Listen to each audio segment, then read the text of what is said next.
O meu nome é Daniele. Meu nome é Luiz Gabriel. Eu sou a Débora. Eu sou a Maria Clara. Meu nome é Matheus. Meu nome é Ingrid. Eu sou Ana Clara de Souza. Meu nome é Diego e o nosso trabalho é sobre a Cultura do maracujá.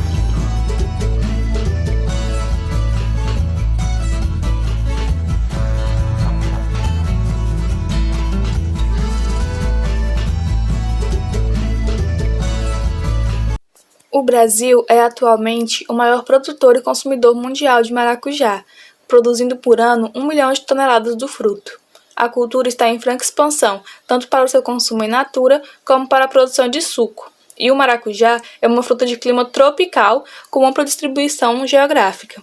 Tem-se experiências de sucesso no cultivo do maracujá em todos os estados do Brasil, porém, existem vários tipos dessa cultivar e a escolha dessas para o cultivo varia de acordo com as especificidades de cada região, que devem ser levadas em conta na hora de escolher e implantar essa cultura.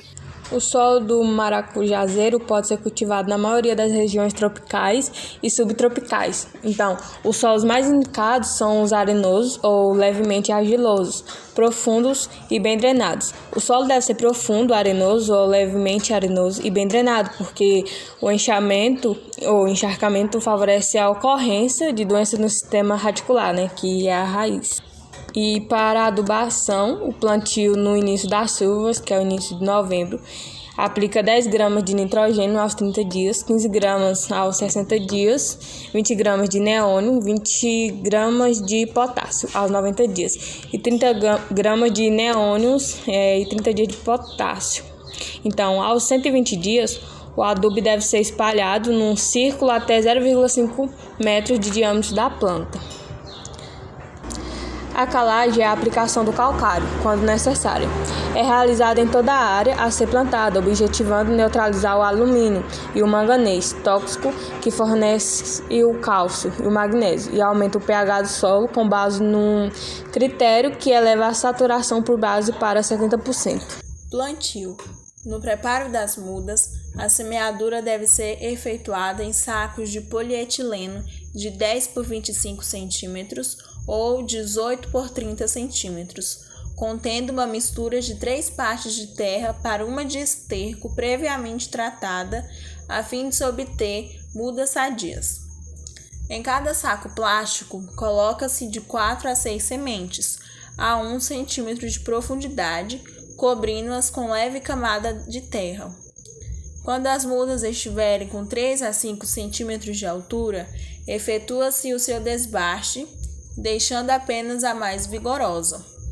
A época mais adequada para o plantio definitivo é no início do período chuvoso, mantendo-se a época tradicional para cada região. Primeiramente, ao falar sobre propagação, é importante relembrar que existem duas formas, a sexuada e a assexuada. No caso da assexuada, ocorre a multiplicação de plantas por meio das partes vegetativas. Dessa forma, a planta que surgirá será clone da matriz.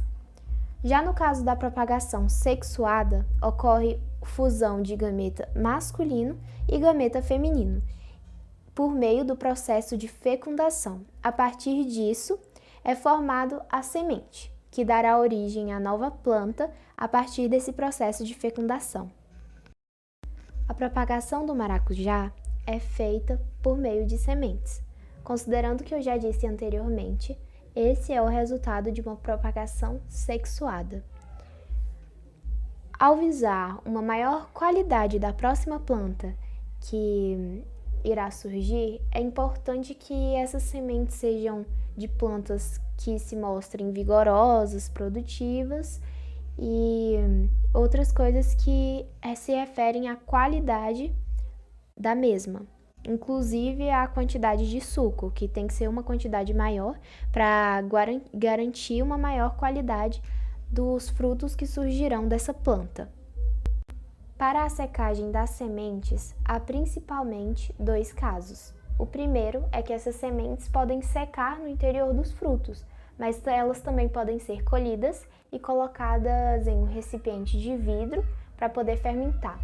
A partir dessa fermentação vai ocorrer a separação das sementes e da mucilagem de forma mais fácil. E dessa forma, depois disso, as sementes vão ser lavadas e deixadas para secar, mas é importante que isso seja feito na sombra. É importante destacar que existe uma necessidade de que essas sementes sejam utilizadas logo após o período de secagem, pois a sua viabilidade é curta.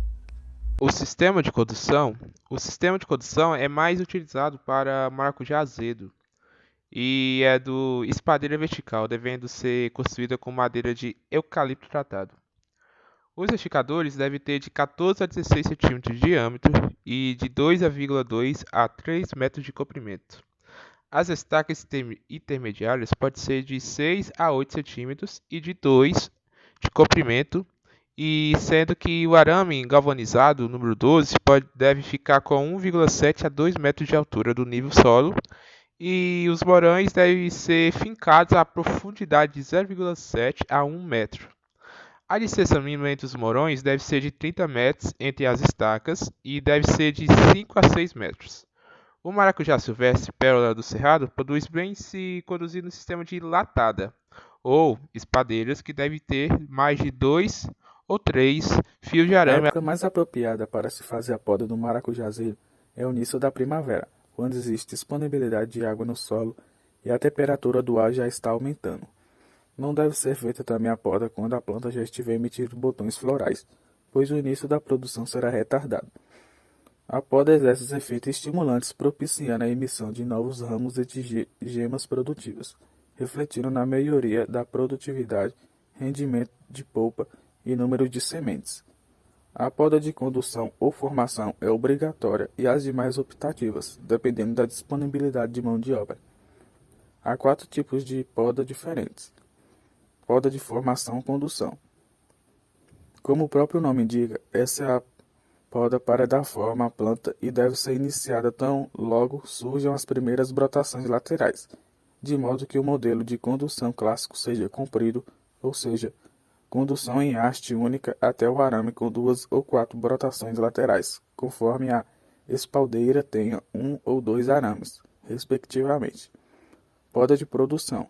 A poda de produção deve ser feita sempre que tenha um excesso de brotações ou que estas estejam encostando no solo ou para eliminar ramos que já produziram e propicia o aparecimento de novos ramos.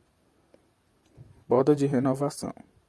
Atualmente, esta é a prática mais controvertida na cultura do maracujazeiro, pois a maioria dos técnicos preconiza apenas 1 ano de produção. A principal finalidade da poda de renovação eliminar grande massa de ramos velhos e improdutivos, bem como diminuir o comprimento de cada ramo. Poda de limpeza ou fitossanitária. Na realidade, a poda de limpeza ou fitossanitária é complementar à poda de produção e de renovação, devendo ser realizada constantemente, desde o plantio e quando o pomar for produtivo. Trata-se de eliminação de ramos secos, improdutivos ou com algumas contaminações. Colheita do maracujá. O período de colheita varia de 6 a 9 meses. Os cultivares que produzem em menos tempo só é possível se o plantio for efetuado nos meses mais próximos do verão, que permitiria o início de uma colheita mais precoce, girando aí em torno de 6 meses.